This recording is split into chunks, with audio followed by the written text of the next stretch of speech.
Oke, selamat siang teman-teman peserta kelas metode penelitian kuantitatif. Seperti yang sudah saya sampaikan pada pertemuan lalu bahwa kali ini kita akan melakukan pembelajaran melalui metode e-learning. Minggu lalu kita sudah berbicara mengenai karakteristik dari penelitian kuantitatif dan kualitatif. Nah, pada pertemuan kali ini kita akan membahas mengenai bagaimana pendekatan kuantitatif dilakukan dalam sebuah penelitian empiris. Nah, ada beberapa langkah yang harus ditempuh oleh para peneliti yang ingin menggunakan metode penelitian kuantitatif dalam mengembangkan penelitiannya. Nah, langkah pertama yang harus teman-teman tempuh adalah tentunya memilih topik penelitian, gitu. Sebagai mahasiswa di ilmu komunikasi, tentunya teman-teman sudah mulai meraba-raba tentang beragam topik yang dipelajari dalam ilmu komunikasi. Ada topik terkait studi media, gitu. Ada yang berkaitan dengan analisis wacana, ada yang berkaitan dengan advertising, ada yang berkaitan sama broadcasting. Mungkin juga ada yang berbicara soal retorika, gitu. Ada yang berbicara soal strategi komunikasi, komunikasi politik, dan lain-lain.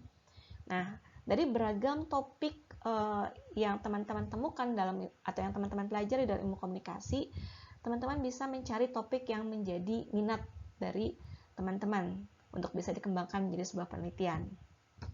Setelah teman-teman memilih topik, kemudian teman-teman bisa mencari pertanyaan penelitian. Pertanyaan penelitian ini berangkat biasanya dari kegelisahan yang teman-teman miliki sendiri dalam melihat suatu fenomena atau rasa ingin tahu, gitu kan, yang teman-teman miliki ketika melihat suatu fenomena tertentu. Bagaimana ia dijelaskan dari kacamata ilmu komunikasi misalnya.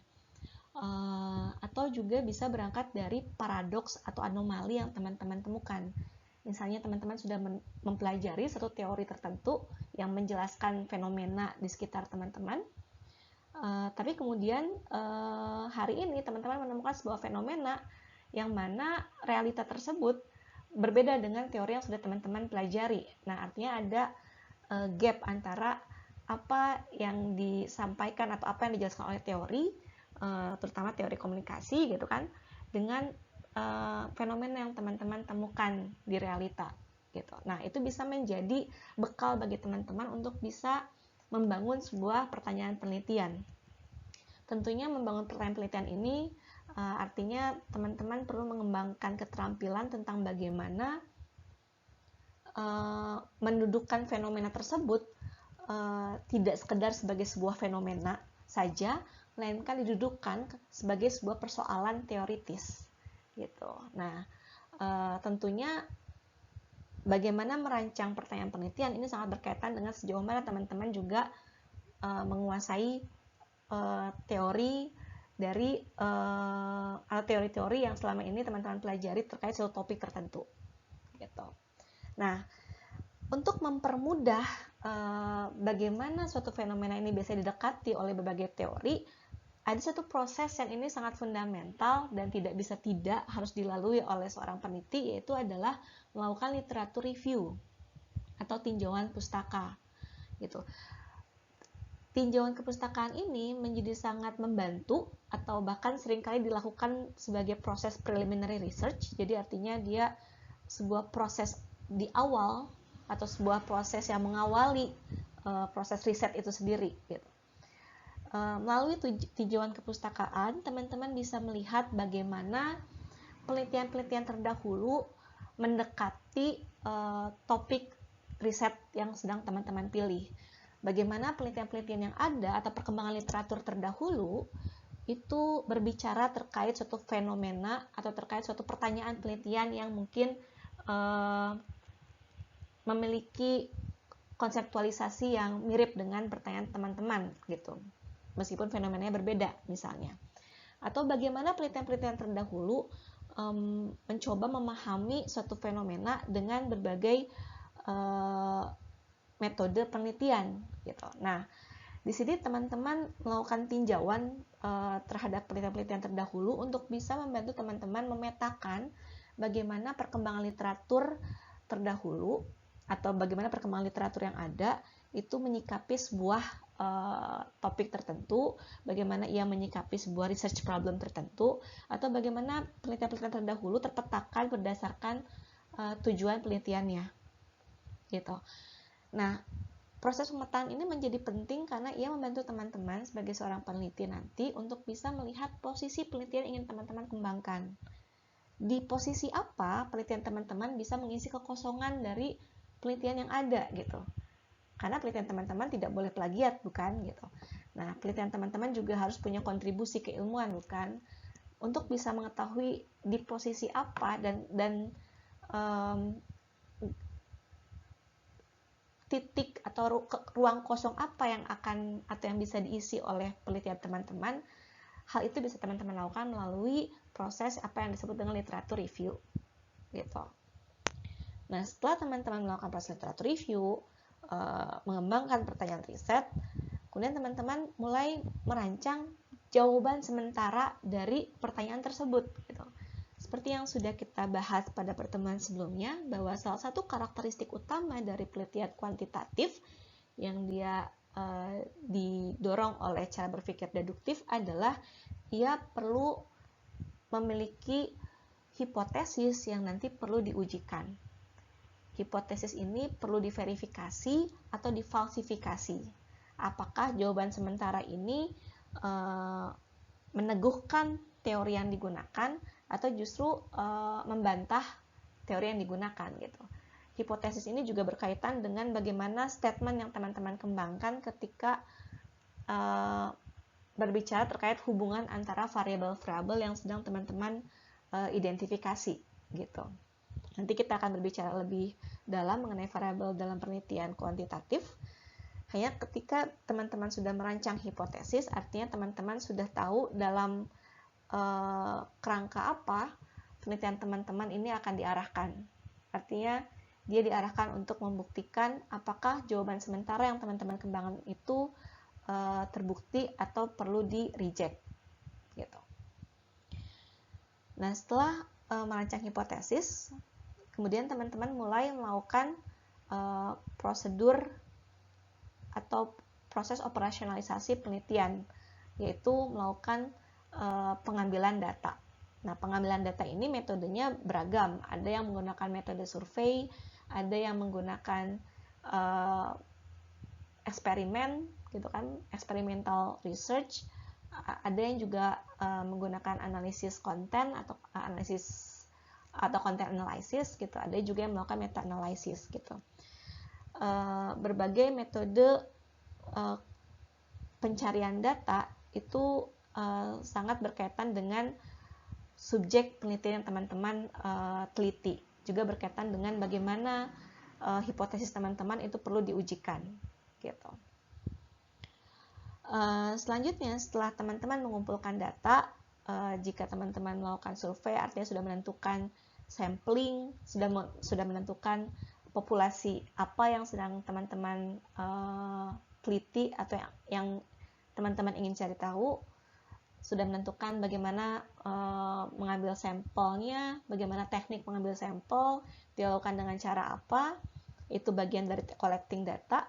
Kemudian teman-teman melakukan proses selanjutnya, yaitu melakukan analisis data. Nah, proses analisis data ini dilakukan secara statistik dengan beragam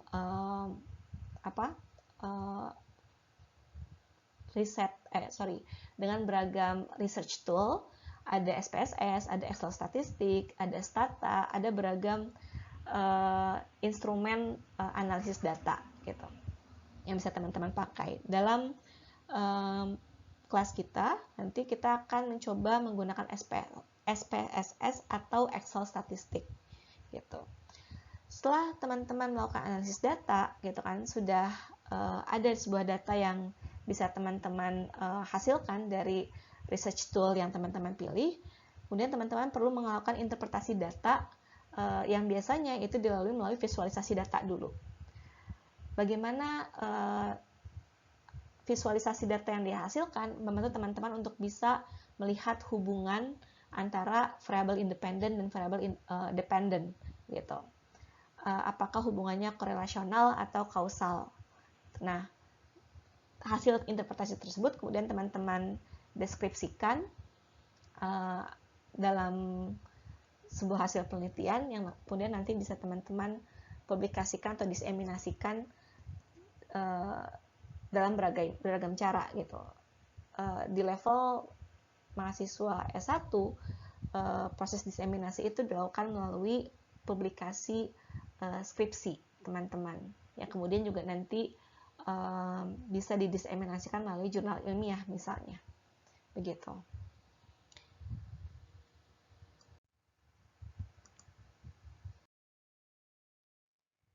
Nah, seperti yang tadi sudah saya sempat sampaikan, bahwa dalam metode penelitian kuantitatif ada beragam metode yang digunakan untuk melakukan pencarian data atau collecting data gitu. Nah, salah satunya adalah experimental research atau riset dengan metode eksperimen. Metode ini banyak digunakan dalam ilmu komunikasi karena ia mengadaptasi tradisi berpikir ilmiah dari ilmu alam gitu. Experimental research dilakukan dengan mengobservasi paling tidak dua kelompok utama. Ada yang disebut dengan control group dan experimental group. Jadi dua kelompok ini diberi treatment yang sama, sepenuhnya sama, kecuali satu hal yang akan menjadi unit atau variabel yang akan diobservasi. Gitu. Kelompok yang diperlakukan tanpa intervensi variabel yang sedang diobservasi itu disebut dengan control group. Gitu. Sementara kelompok yang di dalamnya diberikan intervensi variabel yang ingin diobservasi disebut dengan experimental group. Gitu. Misal, saya ingin mengobservasi bagaimana hubungan metode pengajaran melalui games terhadap kinerja atau terhadap kinerja dari para siswa misalnya. Apakah ia memberikan korelasi yang positif atau negatif gitu. Apakah metode bermain atau metode penggunaan games dalam pembelajaran itu berkontribusi positif terhadap daya tangkap siswa misalnya. Nah, saya melakukan observasi dari dua kelas utama. Kelas yang saya tidak, atau kelas yang saya sebut control group, itu kelas yang pengajarannya saya menggunakan metode perkuliahan biasa misalnya, atau lecturing, atau ceramah gitu. Jadi metodenya konvensional. Sementara kelompok satunya lagi yang kemudian saya sebut dengan experimental group adalah kelompok yang saya ingin observasi metode penggunaan permainan. Artinya di dalam kelompok tersebutlah saya akhirnya menggunakan metode permainan yang ingin saya observasi sebagai unit analisis. Di luar metode penggunaan permainan, kedua kelompok tersebut saya perlakukan sama persis, kecuali unit tersebut. Gitu. Nah, ilustrasi tadi itu ternyata adalah sebuah salah satu topik penelitian yang pernah diangkat oleh ilmu komunikasi, terutama dilakukan oleh Darren Gerald, Lance Lippert, dan ini teman-teman bisa lihat saya menampilkan cuplikan dari artikel ilmiah dari para scholars ini yang melakukan penelitian kuantitatif dalam ilmu komunikasi dengan metode eksperimen. Gitu. Dia seperti yang tadi saya sampaikan, mereka ingin melihat hubungan antara metode pengajaran melalui penggunaan games di kelas terhadap motivasi belajar siswa gitu. Nah, experimental research ini bisa dilakukan dalam lab setting gitu kan, atau juga dalam setting realita biasanya. Nah, tadi yang saya sampaikan itu dalam real world setting gitu. Nah, dalam hal ini mereka yang diobservasi itu tidak boleh mengetahui sama sekali kalau mereka sedang diobservasi gitu, karena dalam proses observasi, observer itu harus benar-benar berusaha meminimalisir bias. Salah satu bias yang muncul adalah ketika mereka yang diobservasi itu menyadari kalau mereka sedang diobservasi sehingga mereka melakukan perubahan perilaku gitu. Jadi seminimalisir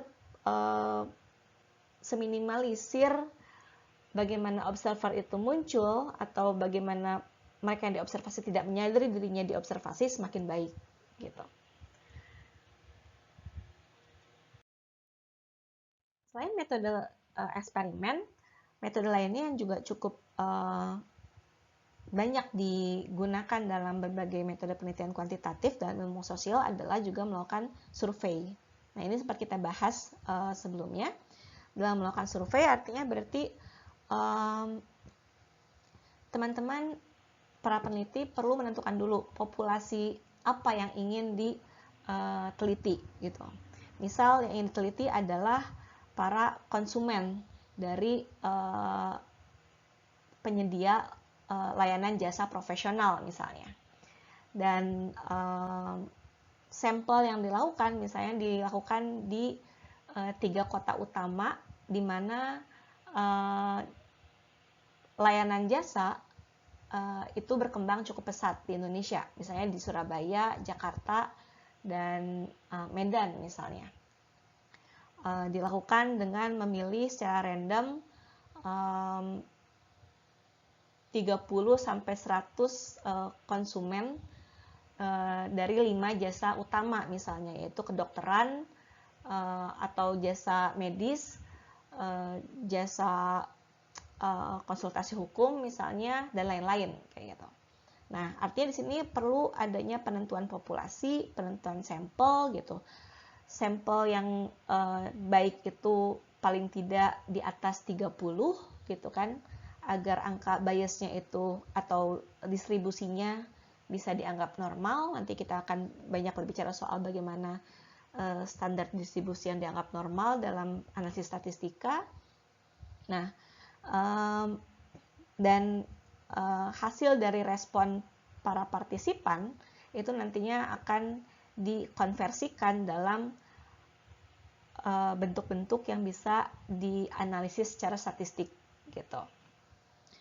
Nah, salah satu penelitian yang saya angkat, penelitian dalam ilmu komunikasi yang bisa teman-teman pelajari itu adalah penelitian yang dilakukan oleh Ford gitu, terkait bagaimana respon dari para konsumen di bidang layanan jasa profesional tadi yang saya ilustrasikan.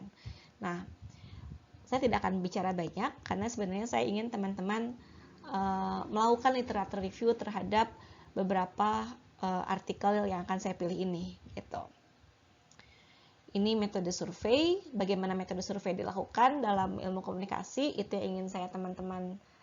yang saya ingin teman-teman pelajari melalui literatur review nanti, maksud saya.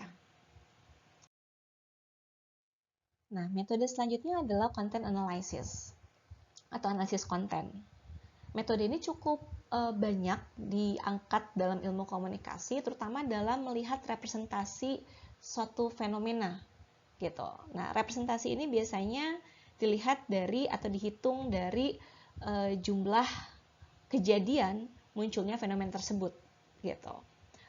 Yang fungsinya untuk melihat, mengeksplor sejauh mana dampak dari fenomena tersebut. Nah, contohnya nih, supaya tidak terlalu abstrak adalah penelitian yang dilakukan oleh Elliot atau juga ada yang dilakukan oleh Hammond. Di sini saya angkat Elliot. Elliot melihat bagaimana sih representasi dari orang kulit hitam gitu kan digambarkan di berbagai media dan iklan-iklan di Amerika Serikat misalnya.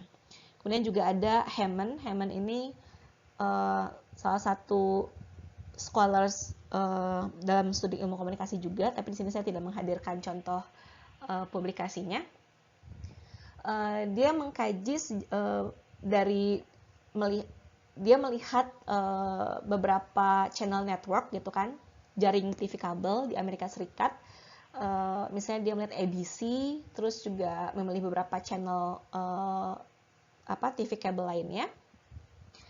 Dan dia melakukan analisis konten terkait bagaimana representasi dari orang kulit hitam, baik perempuan maupun laki-laki, direpresentasikan dalam media ataupun dalam berbagai TV series di stasiun atau di channel network tersebut ketika ia masih dipimpin oleh produser berkulit hitam dan setelah ia dibeli oleh orang kulit putih misalnya. Itu riset yang dilakukan oleh Hammond. Secara lebih detail akan teman-teman pelajari nanti dalam literatur review, karena itu juga salah satu artikel yang saya ingin teman-teman baca. Nah, di situ teman-teman bisa mempelajari bagaimana studi komunikasi itu merancang atau memiliki kecenderungan ketika berbicara soal analisis konten gitu. Bagaimana analisis konten dirancang dalam studi komunikasi, maksud saya begitu. Nah, contoh di sini adalah representasi dari orang kulit hitam gitu. Teman-teman juga bisa melakukan riset dengan konten analisis misalnya dalam melihat textbook gitu. Ada penelitian yang dilakukan terkait textbook bahasa Indonesia di Indonesia yang dipelajari oleh berbagai siswa SD misalnya. Bagaimana sih representasi peran gender dimunculkan dalam textbook tersebut gitu? Apakah masih menggunakan peran gender tradisional seperti ayah pergi ke kantor, ibu sedang memasak gitu kan, budi bermain bola. Artinya di situ dia ingin melihat bagaimana peran pembagian kerja, peran-peran gender itu apakah sudah teremansipasi, apakah sudah mengakui adanya kesetaraan gender, ataukah masih menggunakan konstruksi peran gender yang tradisional gitu. Nah, itu juga salah satu studi yang dilakukan oleh peneliti di bidang ilmu komunikasi gitu kan. Nah, unit analisisnya ini bisa beragam, bisa film seperti yang tadi sudah saya sampaikan, bisa iklan, majalah gitu kan, bisa juga teks gitu kan, baik itu di textbook maupun dalam pemberitaan media sosial misalnya atau online news gitu kan, dan lain-lain. Ini metode penelitian yang cukup menarik gitu kan, dan akhir-akhir ini sangat akrab di kalangan para peneliti ilmu komunikasi, dan dia sangat efektif dalam mendemonstrasikan berbagai tren dan pola-pola representasi dalam konteks komunikasi gitu. Nah, selanjutnya kita akan berbicara tentang bagaimana teori, konsep, variabel, dan hipotesis terbedakan dalam sebuah penelitian kuantitatif. Nah, pertama kita mengenal, mungkin teman-teman sudah sering gitu kan berbicara soal teori. Apa sih teori gitu?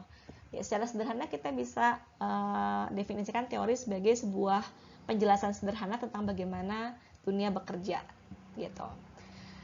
Namun teori itu seringkali abstrak gitu kan, dan ketika berbicara dalam metode penelitian kuantitatif, sebuah teori hanya bisa diujikan ketika ia well defined, ketika ia terdefinisi dengan baik, ketika ia diturunkan ke dalam variabel-variabel yang bisa diukur, yang bisa diuji, yang bisa diteliti dan diverifikasi gitu.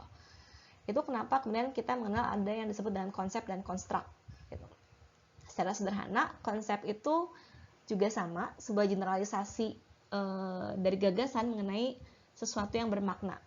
Dia turunan dari teori itu sendiri, gitu. Nanti kita akan bicara soal bagaimana contoh teori turunkan ke dalam konsep, misalnya. Nah, dalam penelitian kuantitatif, teman-teman akan mengenal ada yang disebut dengan variabel atau definisi operasional. Variabel atau definisi operasional secara sederhana bisa teman-teman pahami sebagai atribut dari konsep yang itu bisa diukur gitu. Jadi dia definisi operasional. Fungsinya apa? Fungsinya adalah ketika teman-teman ingin menguji sebuah teori, ia harus bisa dia harus bisa diujikan, dan untuk bisa diujikan harus benar-benar terukur gitu. Itu kenapa nanti dalam variabel teman-teman juga mengenal apa yang disebut dengan variabel dependent dan variabel independent. Variabel dependent atau yang seringkali dinotasikan dengan simbol Y adalah variabel yang akan dijelaskan atau yang ingin dicari tahu, dia outcomes gitu. Sementara variabel independent adalah variabel yang menjelaskan. Jadi variabel independent adalah variabel yang menjelaskan apa yang sedang ingin kita cari tahu, kayak gitu. Nah, dari variabel ini kemudian akan diturunkan ke dalam hipotesis.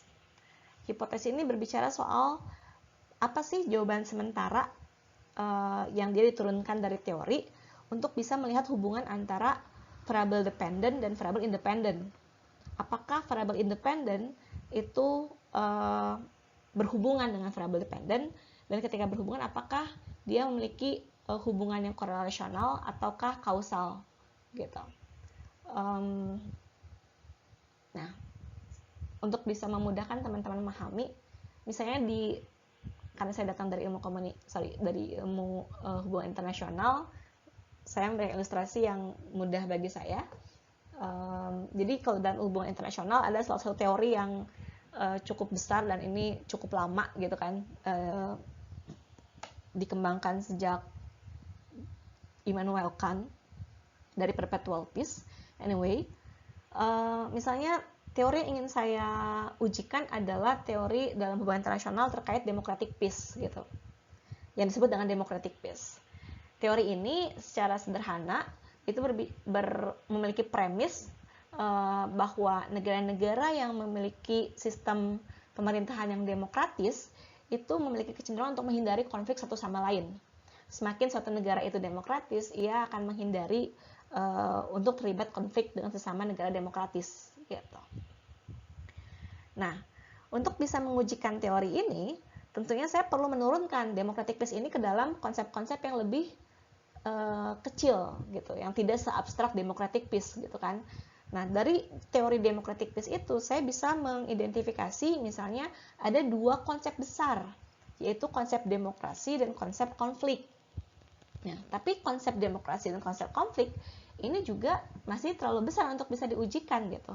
Bagaimana bisa melihat hubungan antara negara demokrasi dengan jumlah konflik yang terjadi gitu kan. Nah, artinya di sini saya perlu menurunkan konsep demokrasi yang besar tadi gitu kan. Berbagai scholars, berbagai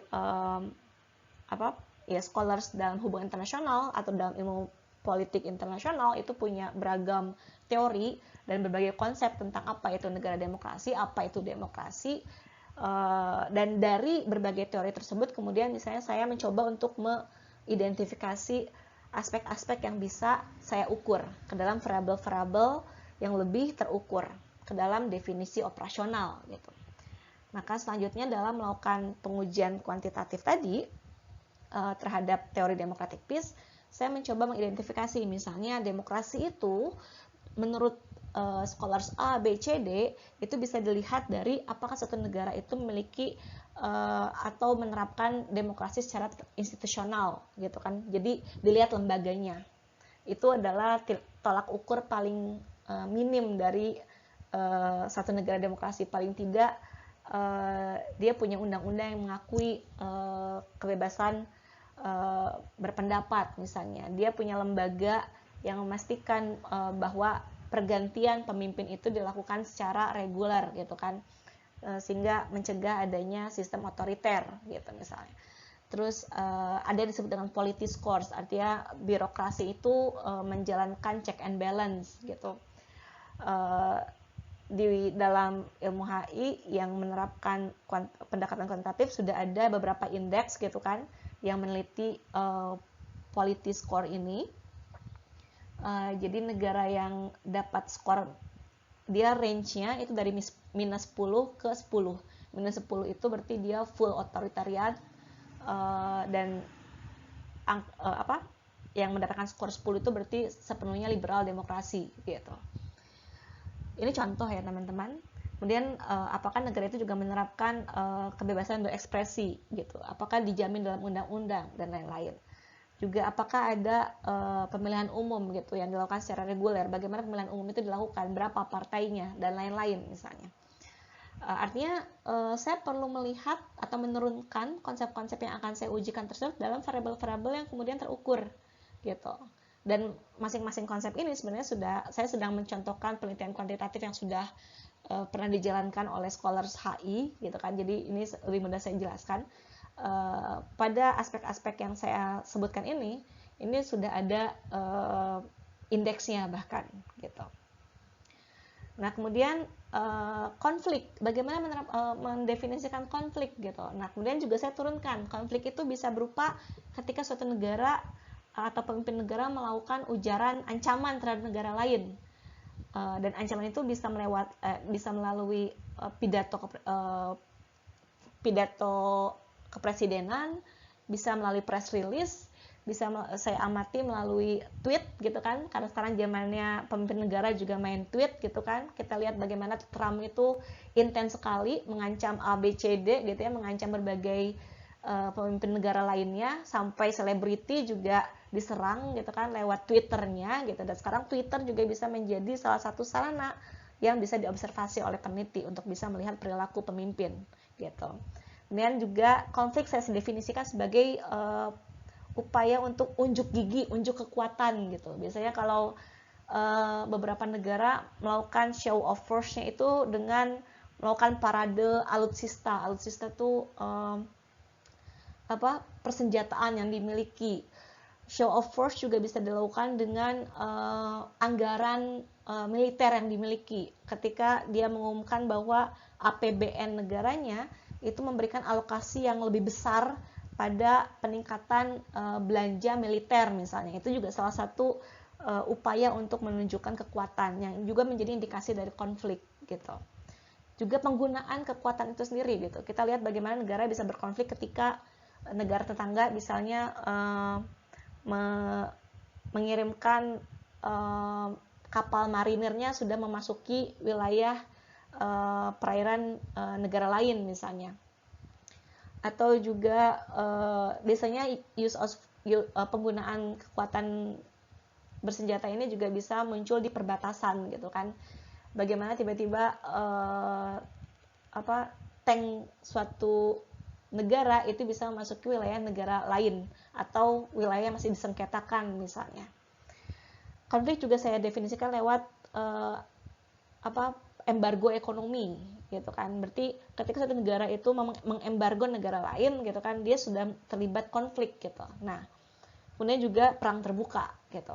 Jadi saya menurunkan atau si peneliti ini menurunkan konsep konflik itu ke dalam aspek-aspek yang bisa diobservasi, yang bisa diukur gitu. Dan penelitian mengenai democratic peace ini yang pernah dilakukan oleh beberapa scholars HI juga bahkan konflik ini sudah ada indeksnya gitu. Bagaimana melihat threat, kemudian dispesifikkan threat yang akan digunakan, threat yang akan diukur adalah threat melalui sosial media misalnya, atau threat yang disampaikan oleh pemimpin negaranya gitu secara resmi melalui pernyataan resmi dari pemerintah gitu, atau lewat nota diplomat misalnya, dan lain-lain. Nah, baru setelah diturunkan, kemudian si peneliti bisa mengembangkan hipotesis. Hipotesisnya misalnya dia melihat hubungan antara variabel dependent dan independent gitu kan. Jadi misalnya hipotesis yang dikembangkan adalah semakin demokratis suatu negara, maka semakin kecil kemungkinan ia terlibat perang satu sama lain dengan negara demokratis lainnya gitu. Ini penelitian HI, tentunya teman-teman tidak perlu mengkhawatirkan soal ini, tapi sneak peek dari hasil penelitian kuantitatif yang dilakukan, bahkan sudah ada penelitian ini sudah dikembangkan menjadi software gitu kan. Terlihat bahwa ternyata banyak konflik yang terjadi antara sesama negara demokratis gitu.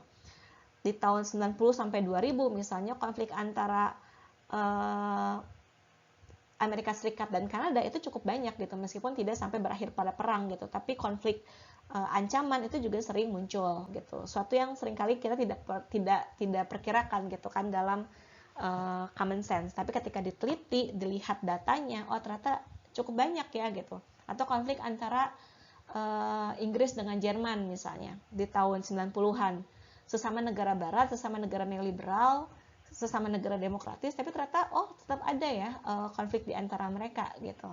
Nah, hasil penelitian ini ternyata membuka pemahaman kita gitu kan, atau mereka para akademisi yang semula mungkin punya suatu pemahaman yang melalui common sense itu mikirnya nggak mungkin kayaknya perang karena, atau nggak mungkin konflik karena kan sama-sama negara neoliberal gitu, tapi ternyata data berkata lain gitu. Jadi penting bagi kita untuk melihat atau melakukan sebuah penelitian secara objektif. Nah, yang menarik nanti ketika bicara soal hipotesis itu ada yang disebut dengan null hypothesis dan alternate hypothesis gitu. Ini akan kita bahas di selanjutnya. Nah, hipotesis itu biasanya dirancang dengan format seperti ini teman-teman. Jadi semakin terus kita bicara soal karakter dari variabel independen, maka semakin apa dari variabel dependennya. Tadi saya memberikan ilustrasi semakin karena variabel independennya itu adalah sistem demokrasi, artinya semakin demokratis suatu negara, dia menjadi bagian dari independen, maka semakin besar kemungkinan dia bekerja sama. Misalnya ketika saya melihat variabel dependennya sendiri adalah potensi kerjasama, atau semakin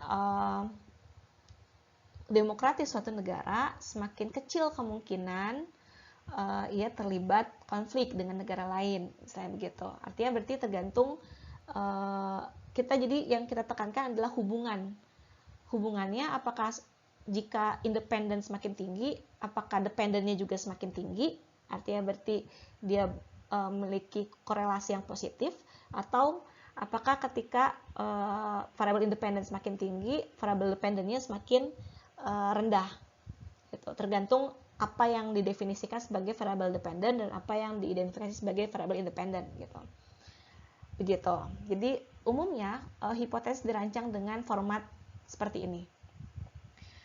Nah, kemudian juga ketika kita merancang pernyataan hipotesis gitu, secara implisit kita sebenarnya sedang menyatakan 3 pernyataan lainnya, yaitu bahwa variabel dependent dan variabel independent itu covary. Covary itu artinya dia berubah-ubah, dia bukan konstanta.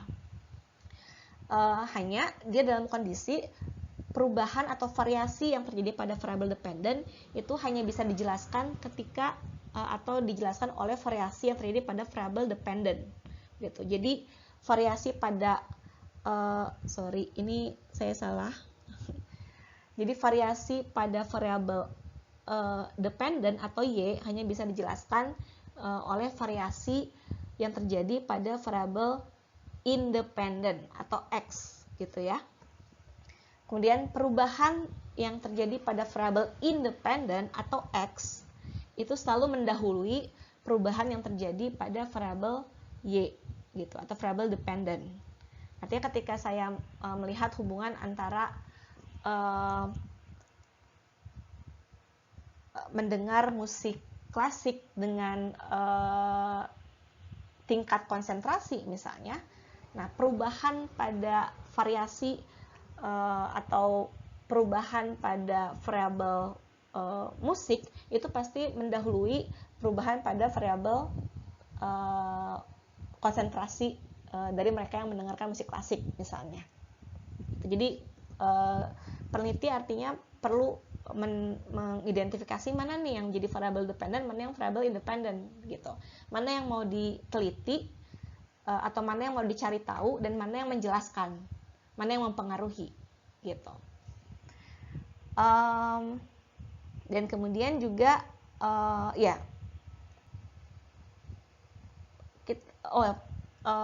yang ketiga adalah dampak variabel independen terhadap variabel dependen, atau dampak X terhadap Y itu harus bersifat langsung gitu. Jadi dia bukan kebetulan gitu.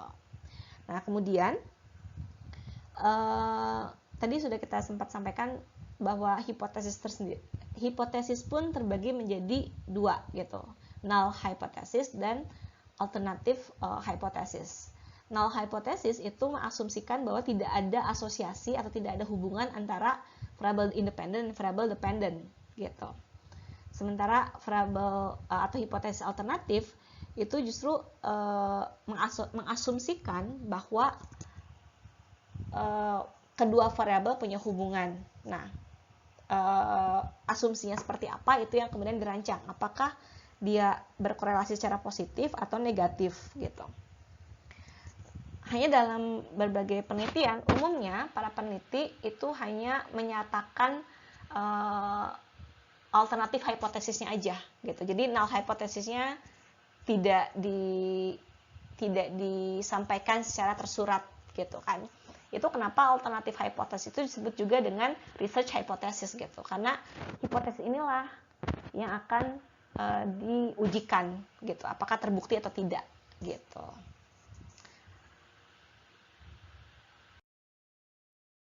Nah, baik, jadi ini sebenarnya sedikit mengulang.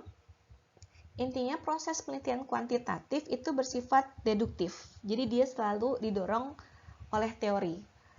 Dia berangkat dari teori dan akan berakhir dengan teori pula gitu.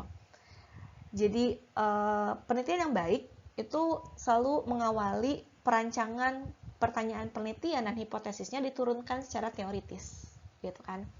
Nah, teori-teori yang ada sebelumnya itu bisa digunakan untuk bisa memandu formulasi pertanyaan penelitian dan hipotesis tadi, yang kemudian nanti akan diujikan hipotesisnya. Nah, hasil pengujian hipotesis dari penelitian yang dirancang itu pada akhirnya membantu para peneliti untuk melihat sejauh mana teori yang digunakan sebelumnya itu relevan dengan realita yang ada, atau relevan dengan data-data yang ada, gitu kan. Sehingga penelitian kuantitatif yang dilakukan itu justru mengembangkan teori sebelumnya untuk bisa membantu melihat batasan-batasan atau limitasi dari teori yang telah ada gitu, atau melihat atau bahkan membantah sama sekali bahwa teori yang saat ini berkembang itu tidak lagi relevan dengan realita yang baru misalnya, atau justru membangun sebuah premis-premis baru terkait kondisi-kondisi apa, dalam kondisi seperti apa teori sebelumnya itu bisa diaplikasikan dan pada kondisi apa teori sebelumnya tidak relevan. Artinya penelitian-penelitian kuantitatif yang dilakukan dan didorong oleh teori ini justru bisa membuat teori semakin berkembang, atau justru dia berevolusi menghasilkan teori baru. Itu kenapa perannya itu sangat signifikan gitu. Nah, untuk memudahkan teman-teman memahami bagaimana kecenderungan atau bagaimana penelitian-penelitian kuantitatif dilakukan dalam ilmu sosial, terutama yang terbedakan ke dalam 3 jenis penelitian tadi, yaitu survei, eksperimen, dan content analysis. Saya ingin teman-teman melakukan tinjauan literatur gitu. Nah, tinjauan literatur itu ada banyak, ada yang terstruktur, tapi paling tidak saya ingin teman-teman melakukan pengidentifikasian dari literatur yang dibaca untuk melihat komponen-komponen yang akan saya jelaskan ini.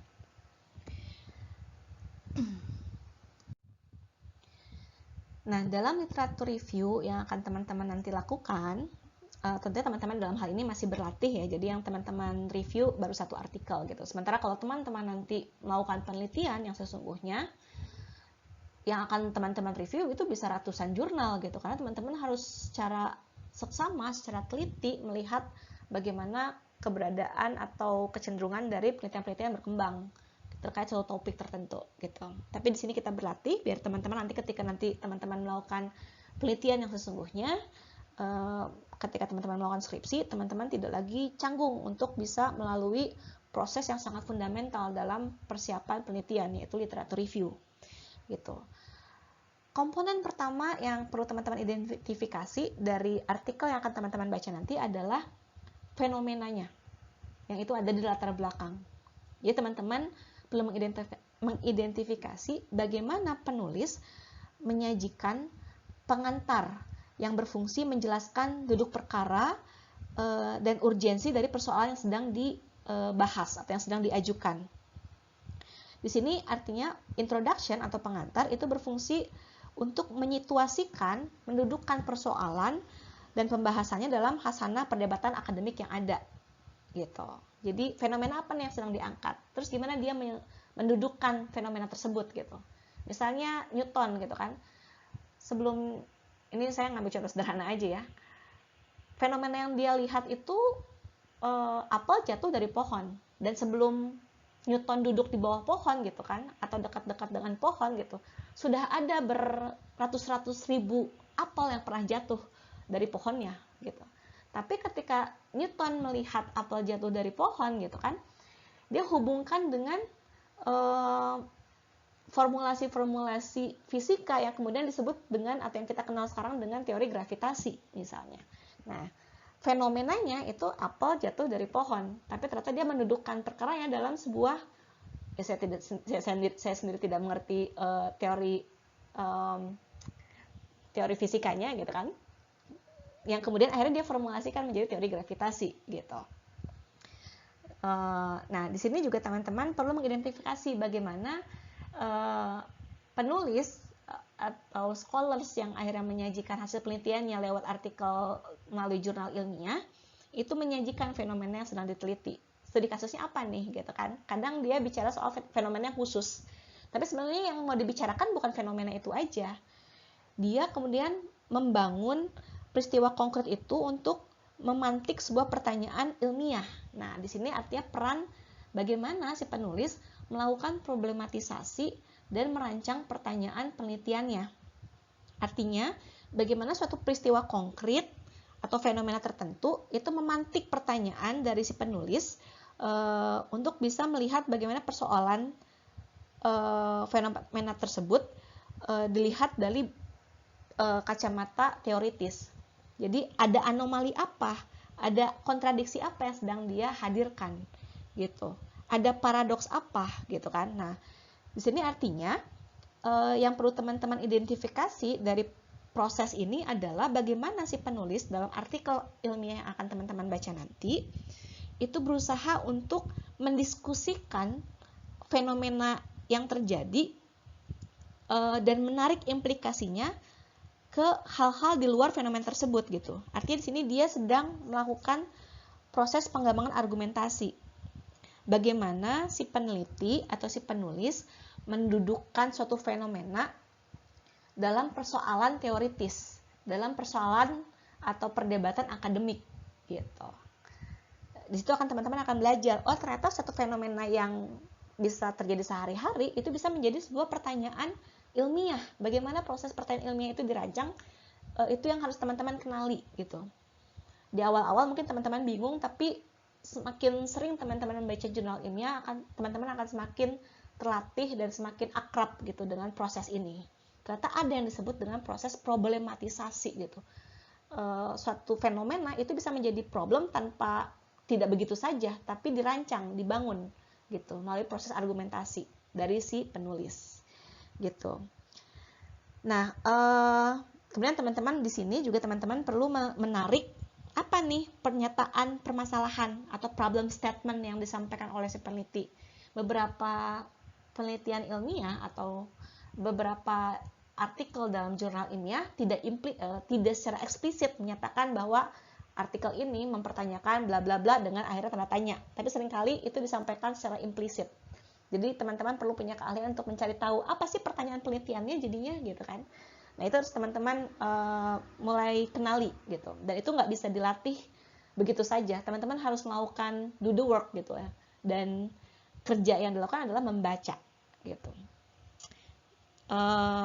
Selanjutnya adalah mengidentifikasi objektif atau tujuan dari penelitian gitu. Nah, di sini teman-teman perlu melihat hal-hal apa saja yang hendak dilakukan oleh penulis untuk bisa menjawab pertanyaan penelitiannya. Nanti teman-teman akan mengenali, oh ternyata dalam menulis sebuah jurnal ilmiah gitu kan, peneliti perlu menjelaskan bahwa untuk bisa mengkaji ABCD, itu artinya dia bicara soal pertanyaan ilmiahnya, langkah yang akan saya lakukan adalah pertama apa, kedua apa, ketiga apa. Nah itu artinya berarti teman-teman mengidentifikasi objektifnya, tujuannya apa nih gitu. Terus kemudian teman-teman mencari tahu, mengidentifikasi apa yang hendak dilakukan oleh penulis untuk bisa menjawab pertanyaan tersebut gitu. Proses itu ada di dalam mengidentifikasi objektifnya. Kemudian selanjutnya teman-teman, nah di sini ini penting bagi teman-teman untuk bisa mengidentifikasi metode, karena ini yang akan teman-teman pelajari.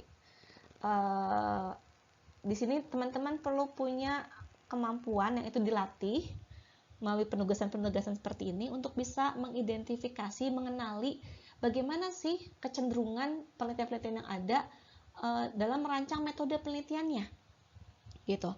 Nah di sini metode itu terbagi ke dalam, langkah-langkah apa yang akan ditempuh oleh si peneliti, bagaimana cara melakukannya. Nah di sini yang perlu teman-teman identifikasi adalah teori apa yang digunakan oleh si peneliti atau si penulis untuk bisa memaparkan atau bisa menganalisis persoalan yang ingin ditelitinya, gitu. Terus kenali juga bagaimana definisi operasional yang akan dipakai, bagaimana teori itu diturunkan ke dalam variabel-variabel. Nah di sini teman-teman perlu mencari tahu apa variabel dependennya, apa variabel independennya. Terus bagaimana variabel itu diukur, indikatornya apa, gitu. Ini yang akan perlu teman-teman identifikasi dari jurnal yang akan teman-teman ulas, gitu kan. Terus data koleksi, bagaimana mengkoleksi data, dianalisis dengan cara apa, ini yang perlu teman-teman identifikasi. Selanjutnya teman-teman perlu mengidentifikasi hipotesis yang diangkat, apa pernyataan argumentatif yang diangkat oleh peneliti untuk dibuktikannya, apa jawaban sementara dari pertanyaan penelitian diangkat, gitu. Terus selanjutnya adalah teman-teman menceritakan, meresume, gitu kan, merangkum bagaimana analisis si penulis dari hasil data yang dikoleksinya. Apa analisisnya, apa interpretasi dari hasil penelitian yang sudah dilakukan. Gitu. Ini biasanya sudah mulai masuk ke bagian membaca hasil analisis data, membaca result, gitu kan. Di sini teman-teman merangkum interpretasinya apa, terus apa argumen utama yang disampaikan oleh penulis. Jadi biasanya argumen ini artinya konklusi dari jawaban sementara yang awalnya disampaikan. Apakah hipotesisnya terbukti, apakah tidak terbukti, bagaimana pertanyaan penelitian tadi dijawab lewat argumen utamanya, gitu ya. Ini bagian yang harus teman-teman pelajari. Ini masih saya pelajari, dan selama teman-teman menempuh proses penelitian atau menempuh proses pendidikan yang akan menggunakan penelitian, literatur review ini adalah proses yang sangat fundamental yang akan terus teman-teman temui, yang akan terus teman-teman lalui, bahkan bukan cuma untuk mengerjakan penelitian, tapi juga untuk mendapatkan pengetahuan, gitu.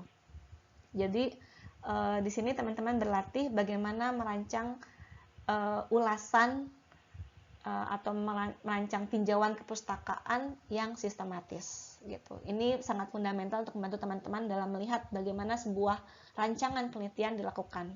Harapannya dengan semakin sering teman-teman berlatih, dengan semakin akrab teman-teman dengan metode literatur review, semakin mudah bagi teman-teman untuk bisa mengenali rancangan penelitian yang bisa teman-teman nanti angkat ketika teman-teman ingin mengajukan skripsi.